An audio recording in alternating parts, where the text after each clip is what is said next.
Hello friends, welcome to Creative Medicine. In this lecture, we will learn about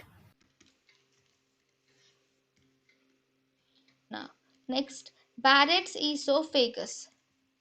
Okay, in Barrett's esophagus, actually, esophagus is lined by squamous epithelium. Stratified squamous non-keratinized epithelium, especially the lower end of esophagus, is lined by stratified squamous non-keratinized epithelium. But if this stratified squamous non-keratinized epithelium, due to the exposure of acids or whatever the reason is, if it gets converted to the columnar epithelium, then we call it as Barrett's esophagus. So this conversion of one epithelium to other epithelium is called as metaplasia. So metaplasia of the squamous epithelium into the columnar epithelium, mainly seen in the distal esophagus, is called as Barrett's esophagus. Because of this mainly occurs due to severe reflex esophagitis. Whenever there is severe gastroesophageal reflex, this acid present in the esophagus is responsible for this metaplasia to happen. Right? Next next where is, if you see, this is right. Now,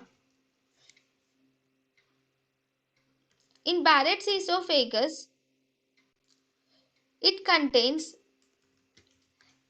columnar cells are seen. Actually, if you do an endoscopy, if you see in the Barrett's esophagus, you will see presence of columnar lining of the distal esophagus is seen, and intestinal metaplasia showing goblet cells on biopsy is seen. So if you do a biopsy,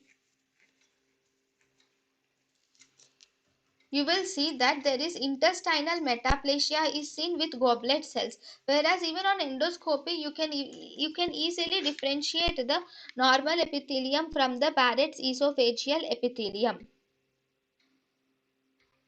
Next, this is more commonly seen in the men's, and it is also seen in the white individuals, and this is associated with increased age.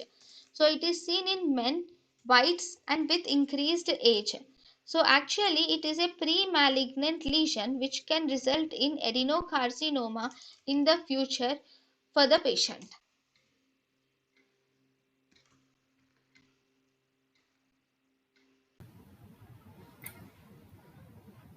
thank you and thank you for watching.